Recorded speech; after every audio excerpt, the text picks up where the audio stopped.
Mineiros, Goiás, Brasil. Verde Vale FM. A número 1. Verde Vale.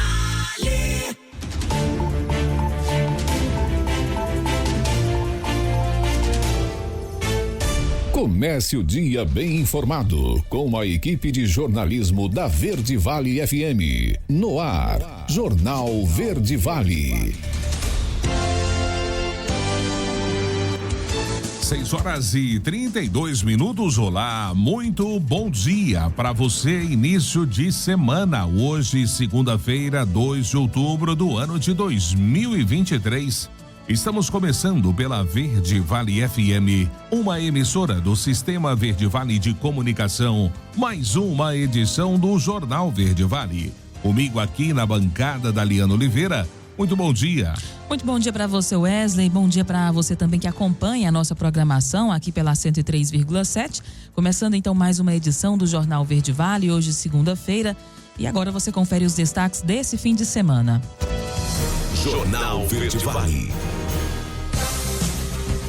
Plenária do PT foi realizada em Mineiros neste sábado. Mega Sena acumula e prêmio vai a 29 milhões de reais. Pilotos ficam feridos após acidente em Globo da Morte em Tubiara. ProBem, programa que oferece bolsa, divulga edital com 4 mil novas vagas. Molécula com potencial de combater superbactérias é identificada por pesquisadores do Butantan. Caiado sanciona o projeto que autoriza a privatização da Celgpar. Saúde de Goiás economiza mais de 60 milhões de reais em licitações em 2023. Tiroteio em bar deixa 2 mortos em Rio Verde, outras 3 pessoas ficaram feridas. CEO da Equatorial vai ter que explicar quedas de energia na Assembleia Legislativa. Goiânia eleita vice-presidente do Fórum Nacional de Secretários Municipais de Esportes das capitais. E ontem teve vitória do Mecão no Odilon Flores. Os detalhes destas e outras notícias você vai conferir a partir de agora aqui no Jornal Verde Vale. A notícia em primeira mão. Jornal Verde Vale. Jornal Verde Vale. Verde Vale. Notícias do Brasil. 6h34. Uma ótima manhã de segunda-feira, uma excelente semana para você que a partir de agora passa a acompanhar mais uma edição do Jornal Verde Vale. Sejam todos bem-vindos. Olha, o programa ProBem deve selecionar 4 mil estudantes em situação de vulnerabilidade social para receber bolsas de estudos parciais e integrais para a primeira graduação. Os selecionados devem estar cadastrados no CadÚnico para serem aptos a receber o benefício. O benefício será concedido no primeiro semestre letivo do ano que vem. O documento foi divulgado pelo governo do estado na última quinta-feira. O edital do programa pode ser acessado no site da Organização das Voluntárias de Goiás e as inscrições devem ser feitas de 8 a 19 de janeiro de 2024. Os interessados devem estar inscritos no programa CadÚnico e possuírem vagas na instituição de ensino superior. Aos que ainda não estão inscritos no CadÚnico, os registros podem ser feitos até o próximo dia 13 de outubro. Serão 1.000 bolsas de estudos integrais, que corresponde a 100% do valor da mensalidade, e 3.000 parciais, distribuídas entre os selecionados. As mensalidades devem ser limitadas a R$ 1.500, exceto aos estudantes que cursam medicina ou odontologia, que devem receber R$ 5.800 para as bolsas integrais e R$ 2.900 para as parciais. O programa, que foi lançado em 2019, já contemplou quase 15 mil estudantes em todo o estado e tem o objetivo de ampliar a capacidade de atendimento aos mais vulneráveis, reduzindo as desigualdades sociais com acesso ao ensino superior. Além do benefício, os selecionados terão acompanhamento socioassistencial e participarão do Banco de Oportunidades, que promove a integração ao mercado de trabalho com cursos gratuitos de aperfeiçoamento. E a Caixa Econômica Federal sorteou na noite deste sábado o concurso 2.639 da Mega Sena, mas não houve ganhadores na faixa principal do prêmio. Assim, o valor estimado para o próximo concurso, na terça-feira, é de 29 milhões de reais para quem acertar as 6 dezenas. Os números sorteados no último sábado em São Paulo foram 2, 8, 11, 22, 48 e 49. Outras 86 apostas acertaram 5 números e cada uma vai receber o valor de R$ 28.116,34. Houve ainda 6.619 pessoas que acertaram 4 dezenas e levarão cada uma para casa R$ 521,87. E as buscas por informações sobre a tecnologia 5G aumentam no Brasil. E quem traz essa informação é Cadu Macri. Você que é fã de tecnologia, telecomunicações e inovação ou trabalha em alguma área relacionada a isso, tem uma grande oportunidade a partir do próximo dia 3 de outubro. O FutureCon 2023, que é o maior evento do setor, vai estar mais uma vez no Brasil, mais especificamente em São Paulo. Essa é a sua chance de ver de perto as principais novidades relacionadas à tecnologia. E o convite pode ser estendido também para quem não é tão fã assim e nem trabalha neste mercado, mas tem curiosidade de entender sobre as novidades deste ramo. A expectativa é que o FutureCon 2023 receba uma audiência 25% maior do que o ano passado, onde 30 mil pessoas estiveram presentes. Hermano Pinto, diretor do portfólio de tecnologia e infraestrutura da Informa Markets, conta quais serão os principais assuntos do evento deste ano. Efetivamente, nós traremos a visão de várias perspectivas do mundo de redes e arquiteturas de comunicações, voltadas para tanto o mundo corporativo quanto o mundo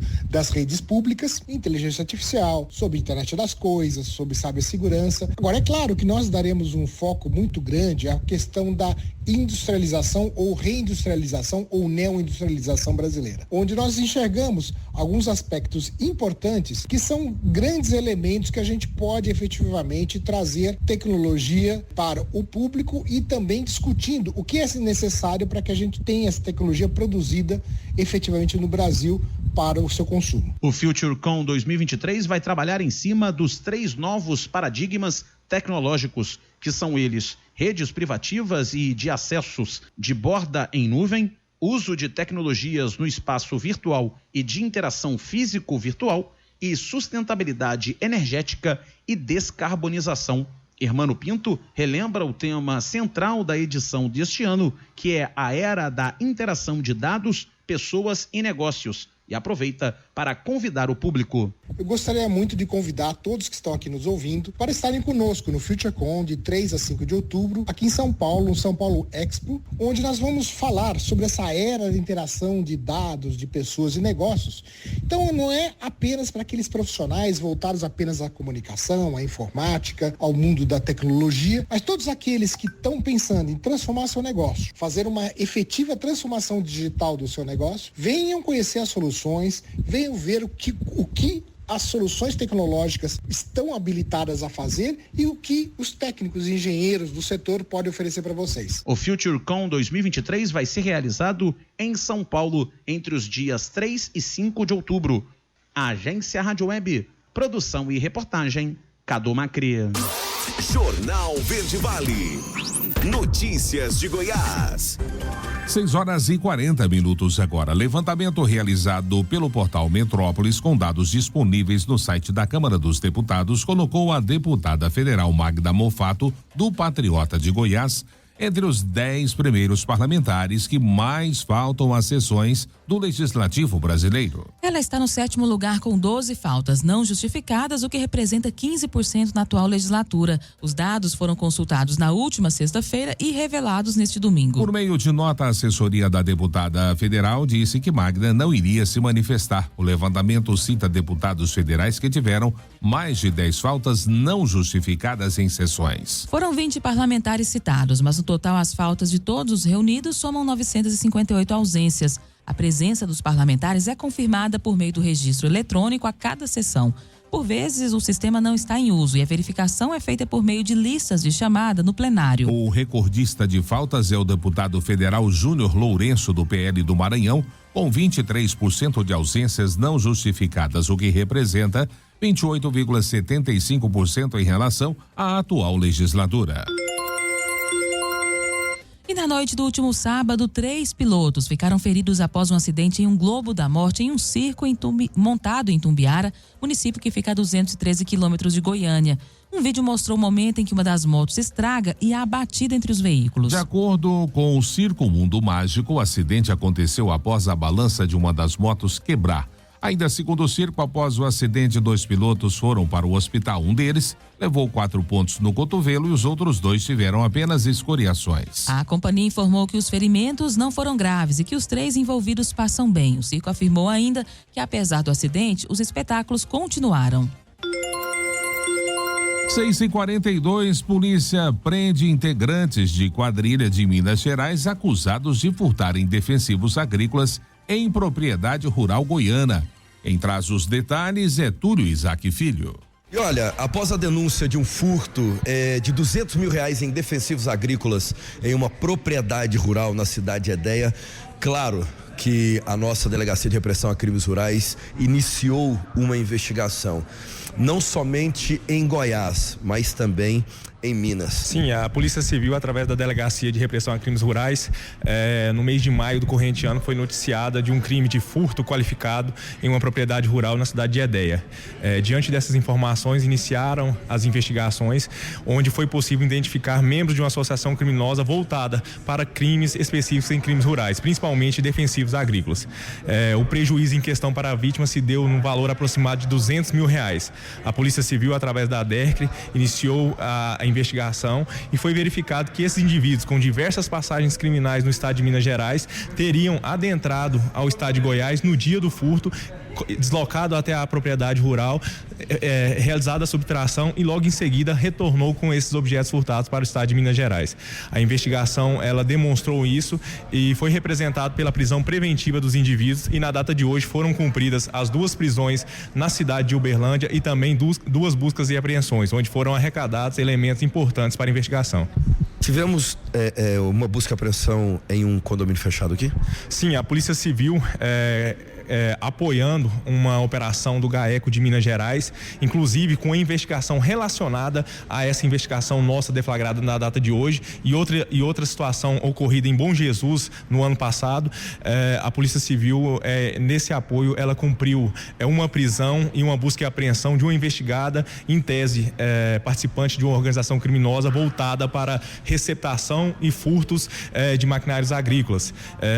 O ano passado foram apreendidos aproximadamente 70 maquinários entre implementos e máquinas agrícolas. A prisão e a busca e apreensão se deu em um condomínio de alto padrão aqui na cidade de Goiânia. Faz jus ao que Dr. Fleury fala, Rurais imparável? Sim, a Rurais, ela diuturnamente vem trabalhando, vem demonstrando e sempre tentando identificar essas pessoas que ainda tentam cometer crime em Goiás, mas a gente vai atrás, a polícia vai atrás. Nesse caso, a exemplo, a gente foi até o estado de Minas Gerais para que essas pessoas sejam devidamente processadas por este crime cometido aqui em Goiás. Túlio Isaac Filho, da Agência Brasil Central. Jornal Verde Vale. Esportes. 6h45 agora. E a seleção brasileira de vôlei venceu a República Tcheca no pré-olímpico de vôlei masculino neste domingo. A vitória por 3-2 veio depois de uma virada no tie-break em que perdia por 13-9. O Brasil chegou a estar vencendo por 2-1, mas deixou a vitória para o set final. Olha, com muitos erros de saque e falhas na recepção, a equipe brasileira contou com destaques de Darlan para vencer as parciais finais da partida. Foram 22-25, 25-15, 25-20, 21-25 e 16-14. Agora, o Brasil encara a Alemanha amanhã, terça-feira, às 20h30, pela 3ª rodada do pré-olímpico. E o Brasil não conseguiu a vaga por equipes masculinas na ginástica artística das Olimpíadas de Paris 2024. Depois de ter feito uma boa classificatória no sábado, apesar dos desfalques de peso de Arthur Zanetti e Caio Souza, a seleção brasileira viu os adversários ultrapassá-la na manhã do domingo, terminando o Mundial da Antuérpia na 13ª colocação.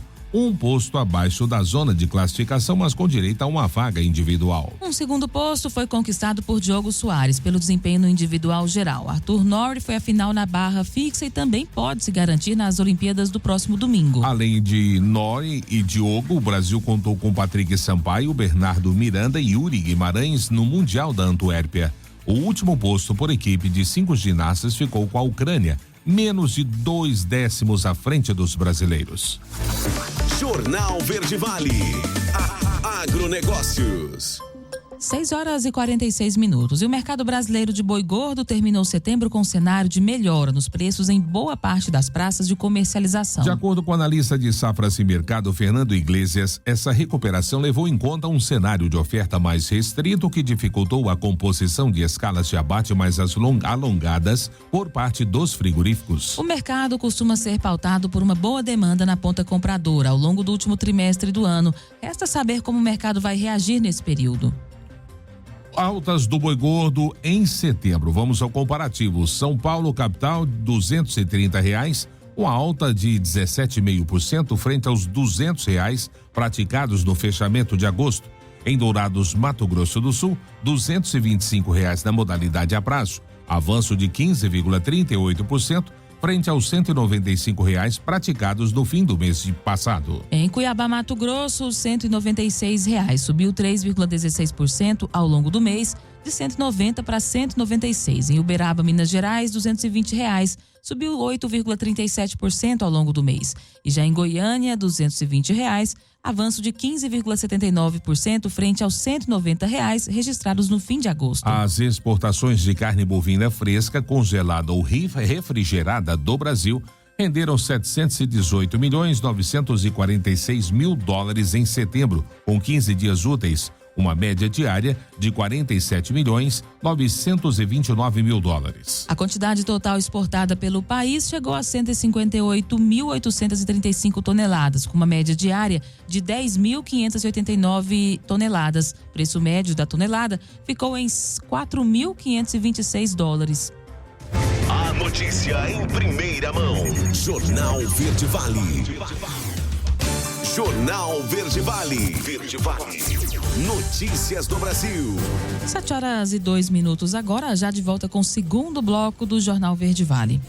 E o imposto seletivo que está sendo discutido no âmbito da reforma tributária sobre consumo no legislativo, também chamado de imposto do pecado, pois vai sobretaxar cigarros e bebidas alcoólicas, também poderá incidir sobre outros produtos, como bicicletas, motos, smartphones, TVs, condicionadores de ar e notebooks, por exemplo. A explicação é que esses produtos são fabricados, além de em outras regiões do país, também na Zona Franca de Manaus. Para preservar o benefício das empresas lá instaladas, um compromisso do presidente Lula, o imposto seletivo abrangeria somente de fabricantes de outros locais do país, mantendo a ZFM isenta. O imposto seletivo seria regulamentado somente depois da aprovação da PEC da reforma tributária pelo Congresso Nacional no ano que vem. O Ministério da Fazenda lembrou que a reforma tributária contempla o fim do imposto sobre produtos industrializados, o instrumento por meio do qual é concedido atualmente o benefício fiscal às empresas instaladas na região. Por conta disso, o imposto seletivo, além de taxar o tabaco e bebidas alcoólicas, será usado também para manter os benefícios às empresas da Zona Franca de Manaus. Bernard App, secretário extraordinário para a mudança no sistema de tributos do Ministério da Fazenda,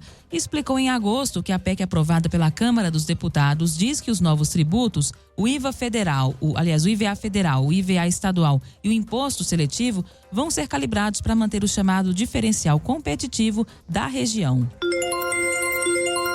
Pesquisadores do Laboratório de Toxinologia Aplicada do Instituto Butantan da Secretaria do Estado da Saúde de São Paulo identificaram uma molécula que apresentou potencial de combater diferentes bactérias e fungos. A molécula foi batizada de dordelina e sintetizada em uma fase pré-clínica. O estudo foi publicado numa revista científica. O trabalho é objeto de mestrado da estudante Bruna Souza da Silva, mestranda em biotecnologia. Durante a fase pré-clínica, os pesquisadores observaram que a dordelina eliminou bactérias que causam infecções gastrointestinais e pulmonares. Ambas são consideradas micro-organismos multiresistentes. A primeira está associada ao trato gastrointestinal e urinário e à meningite neonatal, e a segunda pode causar infecções pulmonares e gastrointestinais. A molécula foi extraída do Lactobacillus acidophilus, uma bactéria que faz parte da microbiota humana, componente indispensável para a imunidade e produção de energia.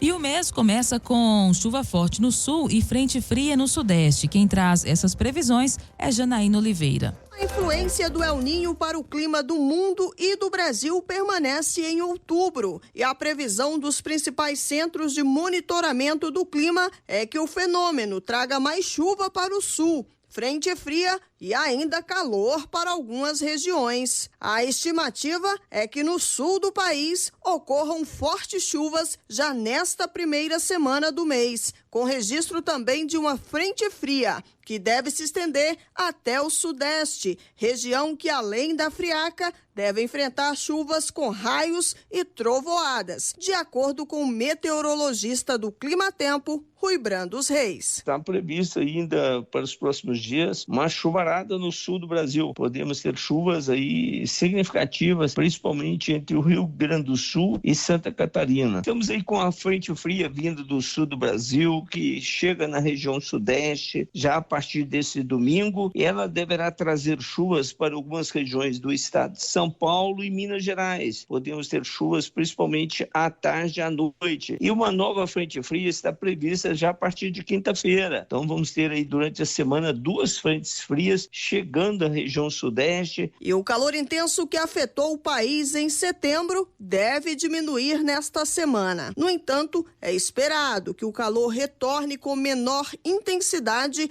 em algumas regiões ainda durante o mês de outubro, conforme o meteorologista. Olha, diminui nesse início do mês de outubro, mas principalmente os estados de Minas Gerais e Goiás deverão sofrer ainda com ondas de calor neste mês de outubro, a partir da segunda quinzena. Devido à atuação do El Niño, as chuvaradas ainda no mês de outubro vão acontecer mais no sul do Brasil. E de acordo com a previsão, as chuvas ocorrem de forma gradual na região centro-oeste nesta semana. Nas regiões norte e nordeste, a estimativa do Instituto Nacional de Meteorologia é de pouca chuva. Para o mês, chuva abaixo da média, com volumes inferiores a 70 milímetros no nordeste e no norte da região amazônica, que enfrenta uma seca recorde que pode durar até janeiro, segundo previsão do CEMADEM, órgão do governo federal que monitora e emite alertas sobre desastres naturais. No estado do Amazonas, o governo local estima que a população atingida pela seca chegue a 500 mil pessoas já em outubro. Agência Rádio Web, produção e reportagem, Janaína Oliveira. Jornal Verde Vale. Notícias de Goiás. 7h08 agora. O governador Ronaldo Caiado sancionou na última terça-feira um projeto de lei que autoriza a privatização da Celgpar. O texto tramitou durante a semana passada na Assembleia Legislativa de Goiás e foi aprovado sem alarde, apenas com resistências de parcela da oposição, como o deputado estadual Mauro Rubem do PT, que chegou a sinalizar eventual judicialização da matéria. O texto sancionado por Caiado autoriza o executivo a promover mudanças no sentido de desatetizar a Celgpar. De acordo com cálculos feitos por técnicos da própria companhia, a estimativa é conseguir aproximadamente 450 milhões de reais com o fim da negociação. A promessa, de acordo com governistas, é que os recursos adquiridos com a venda da Celgpar sejam utilizados para cobrir parte do rombo da Previdência Estadual. De acordo com ele, a venda vai permitir a elevação do limite da isenção da contribuição previdenciária de servidores para acima dos atuais R$3.000. É a tese defendida, por exemplo, pelo presidente da Assembleia Legislativa de Goiás, Bruno Peixoto. E a Secretaria do Estado da Saúde realizou apenas neste ano 112 licitações públicas para a compra de medicamentos, insumos, equipamentos, entre outros. Como resultado do respaldo e competência da área técnica, foi possível economizar com os processos licitatórios mais de 60 milhões de reais que podem ser utilizados para custear outras despesas e realizar investimentos. Economia aos cofres públicos que ocorreu devido à diferença entre valores iniciais dos pregões eletrônicos e os efetivamente licitados. No total, o montante das licitações eram de 547,55 milhões de reais, mas com a atuação da área técnica em avaliar os melhores preços e a qualidade, foi possível reduzir esse valor para 487 milhões. O secretário de Saúde, Sérgio Vêncio, comemorou a economia da pasta.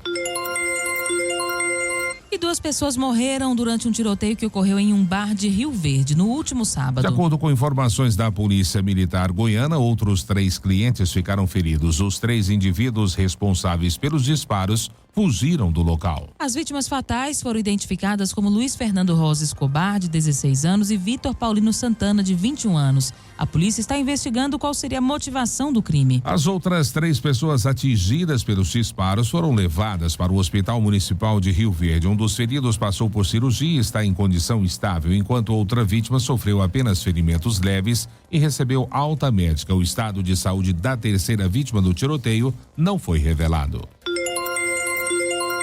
E o governo de Goiás lançou um edital do programa que distribui bolsas para estudantes universitários, o ProBem. Vamos saber mais detalhes desse assunto nessa matéria de Juliana Carnevale. A Organização das Voluntárias de Goiás, a OVG, lançou um novo edital de seleção do Programa Universitário do Bem, o ProBem.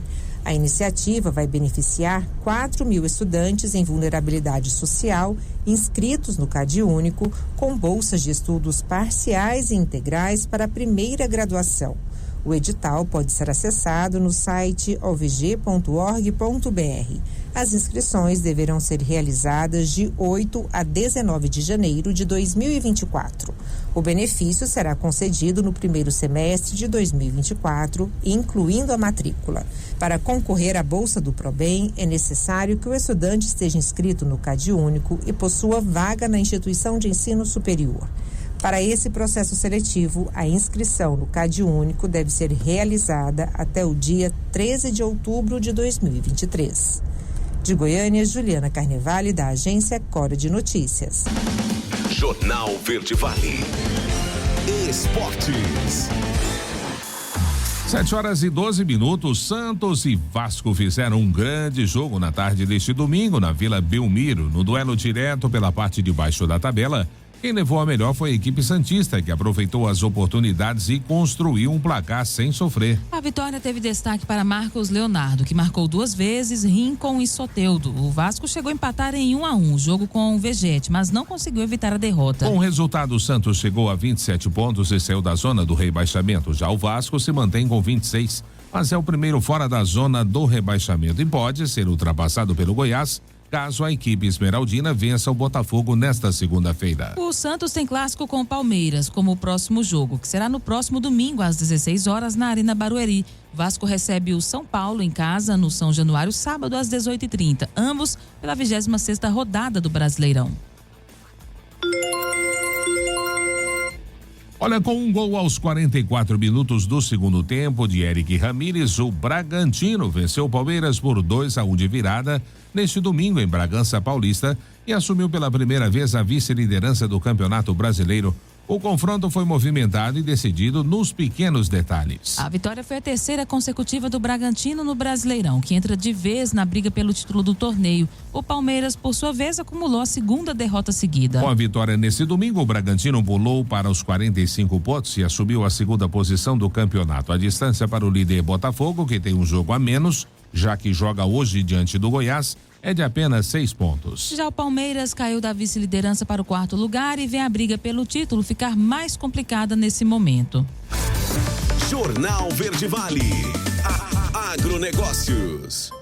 7h13. O plantio da soja no Brasil 23-24 avançou 4,64% da área estimada, ante 2,3% da semana anterior, com a irregularidade das chuvas limitando o desenvolvimento dos trabalhos nos campos, especialmente aqui no Centro-Oeste. Foi o que afirmou a consultoria Pátria Agronegócios na última sexta-feira. O semeio no país está ligeiramente atrasado em relação ao índice de 4,80% dessa época em 2022 e aos 4,81% na média dos últimos 5 anos. No maior estado produtor, o Mato Grosso, o avanço foi bastante lento na semana, refletindo a falta de chuvas consistentes, foi o que disse o diretor da Pátria Agronegócios, Matheus Pereira. Segundo ele, o plantio segue concentrado no Paraná, enquanto todo o Sudeste e Centro-Oeste ainda se encontram em fase inicial. Mais cedo, o Instituto Mato Grossense de Economia Agropecuária, IMEA, estimou o plantio da soja em Mato Grosso em 4,19% da área estimada versus 1,82% da semana anterior, mas atrás do ritmo registrado na mesma época da safra passada, que era de 6,29%. Se os atrasos se acentuarem, a maior preocupação é com a segunda safra, plantada após a colheita da soja, é o que afirmou Pereira. As notícias locais são destaque no Jornal Verde Vale.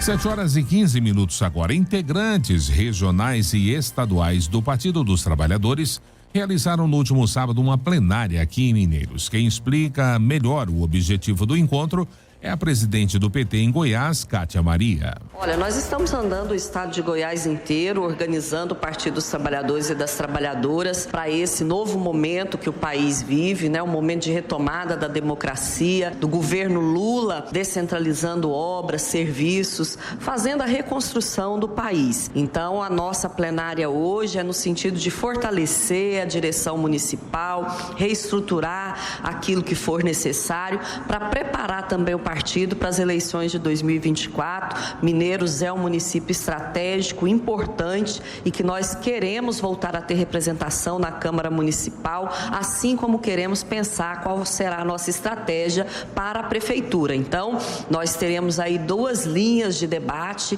uma para o fortalecimento do partido e preparação das nossas lideranças para as eleições de 2024 e a outra para dizer, né, o quanto a vida do povo brasileiro melhorou agora com o governo Lula, o novo PAC que beneficia muito a região sudoeste, as obras e intervenções já em Jataí, aqui Mineiros e também Rio Verde, né, potencializando uma região que é extremamente significativa para o desenvolvimento econômico e social do nosso estado. Com relação a projetos que são voltados diretamente aqui, né, para a nossa região sudoeste, para Mineiros, o que o PT tem realizado e está tentando realizar aqui nessa região? Algum projeto em vista? Olha, o novo PAC ele já traz um pacote de obras investindo em estradas, pensando aí para o escoamento da nossa produção e aqui especificamente, né, o Minha Casa Minha Vida, atendendo o município de Mineiros. Nós também, que no governo Dilma, fizemos a duplicação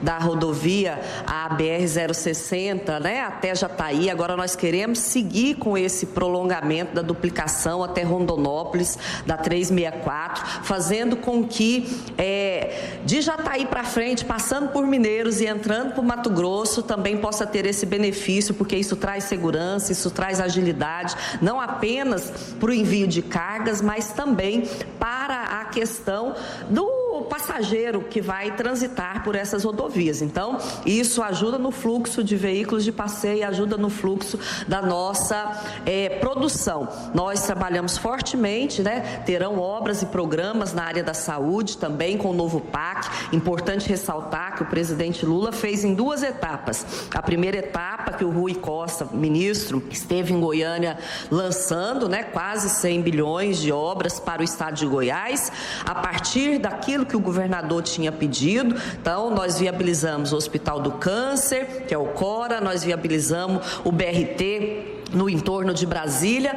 e também a APL da fruta no Nordeste goiano. Agora, o presidente Lula quer saber o que os prefeitos querem. Então, será aberta agora uma inscrição de projetos no PAC no caminho inverso. Em vez do governador falar o que quer, o presidente Lula quer perguntar aos prefeitos. Então, o município de Mineiros poderá fazer essas inscrições e, com toda certeza, nós que fazemos o benefício para a população, trabalharemos para poder contemplar o município de Mineiros nessa nova etapa de inscrições de projeto do PAC. Nós conversamos agora com a deputada federal pelo PT, a delegada Adriana Corsi, em visita a Mineiros. Fala um pouco sobre essa reunião, deputada. Qual que é o objetivo dela aqui na nossa cidade? Bom dia, Daliana. Bom dia a todos e todas ouvintes aqui da nossa rádio Verde Vale FM. Mais uma vez, tenho a alegria de estar aqui na querida cidade de Mineiros, Daliana. E o objetivo é que o nosso mandato como deputada federal sempre busca estar próximo das pessoas de uma forma atuante, transparente.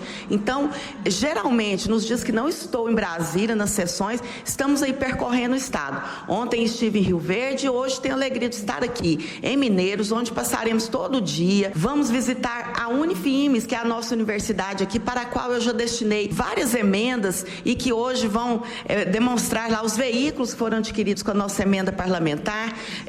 Vamos visitar também entidades de saúde, onde já destinei emendas.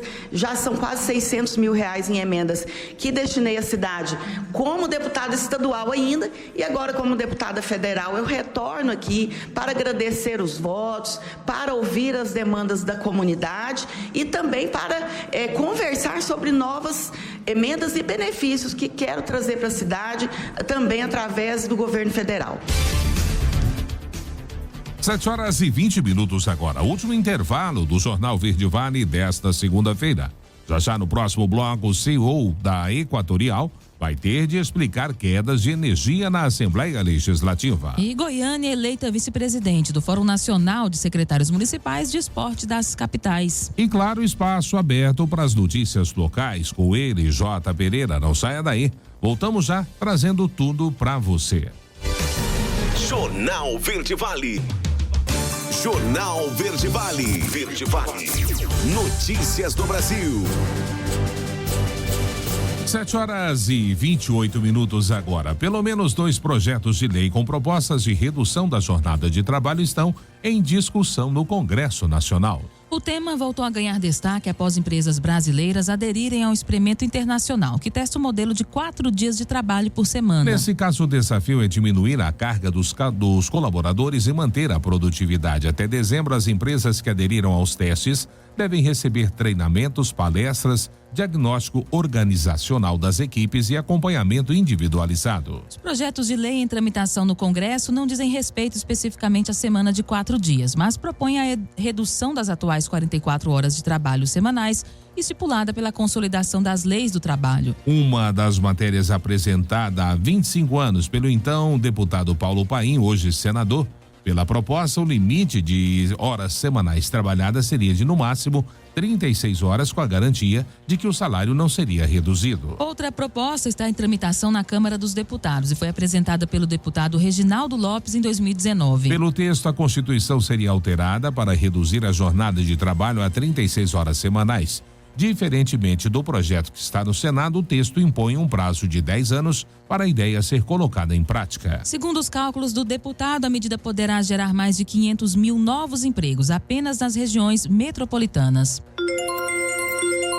7h30, hábito de 71,1 milhões de consumidores. Dividir o valor de uma compra em várias prestações virou um costume aliado das famílias e do comércio. É o que revela uma pesquisa pela Confederação Nacional de Dirigentes Lojistas e pelo Serviço de Proteção ao Crédito. Segundo o levantamento, mais da metade dos consumidores tem prestações de compras no cartão de crédito, cartão de lojas, crediário ou cheque predatado a pagar. O estudo surge em meio a propostas para extinguir o parcelamento sem juros do cartão de crédito, medida com potencial de atingir o bolso das famílias e prejudicar o volume de vendas dos comerciantes. Os entrevistados afirmam ainda que possuem em média 5,6 parcelas de compras no crédito, número que corresponde a uma prestação a mais na comparação com 2022. A forma preferida de parcelar compras é o cartão de crédito, um recurso utilizado por 73%, seguido à distância pelo Pix parcelado com 9%.